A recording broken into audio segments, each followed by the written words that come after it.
Today we're diving into something truly fascinating and, well, pretty intense.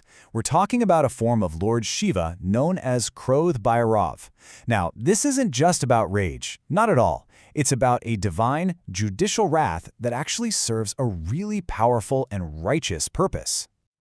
So, let me ask you this right off the bat. Is anger always a bad thing?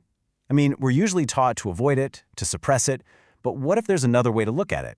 What if, just maybe, in the right context, anger could actually be a tool for justice? And that's exactly where we're going to start, with the divine form of anger. We're going to explore how this incredibly intense emotion can be channeled, not for blind destruction, but for something much bigger, the higher purpose of restoring balance and righteousness. So, what exactly is Krodha Bhairav? Well, think of it as Shiva's anger made manifest. But the key word here, the one you really need to remember, is judicial. This isn't some wild, out-of-control fury. Nope, it's a very precise, very focused response to evil that has just gone too far. It's a divine force meant to snap the cosmos back into alignment. Okay, so where did this unbelievably powerful form even come from? You gotta know the origin story to really get the point. It's all about Shiva's strike on Adharma, on all the forces of unrighteousness and cosmic chaos. So the story goes that the world was just in total chaos. The Asuras, the demons, they were running rampant, completely abusing their powers. They were destroying sacred rituals, harassing sages. Basically, they were throwing the entire cosmic order out of whack. Things were getting seriously out of hand. It got so bad that even the gods themselves were powerless to stop it. They'd tried everything, and they were fresh out of options. So in their desperation, they turned to the ultimate authority for help, Lord Shiva. And in response to their cries for help, Shiva did something truly momentous. He opened his third eye. And you know what that means? That's the very source of cosmic power and dissolution.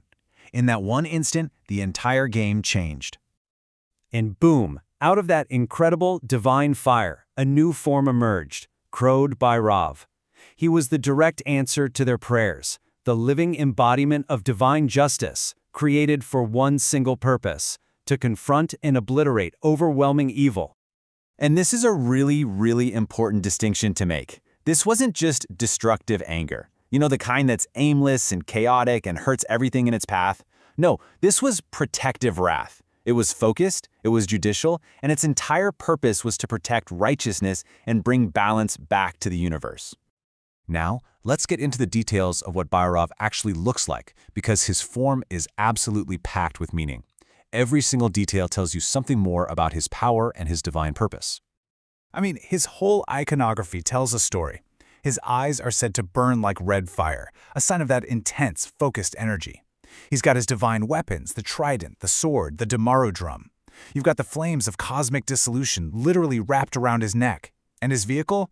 A dog, which symbolizes absolute, unwavering fearlessness in the face of evil. All right, so that's the ancient story, but why does this powerful form still matter to us today? Let's talk about the practical and spiritual reasons for his worship. How does this whole concept actually apply to our lives right now? Well, the benefits are actually pretty profound. It's believed that meditating on this form helps us channel our own inner anger, transforming it from something destructive into a controlled force for good. It's also said to protect you from negativity, from enemies and obstacles, and to give you that inner strength, courage, and clarity you need to make tough, decisive choices.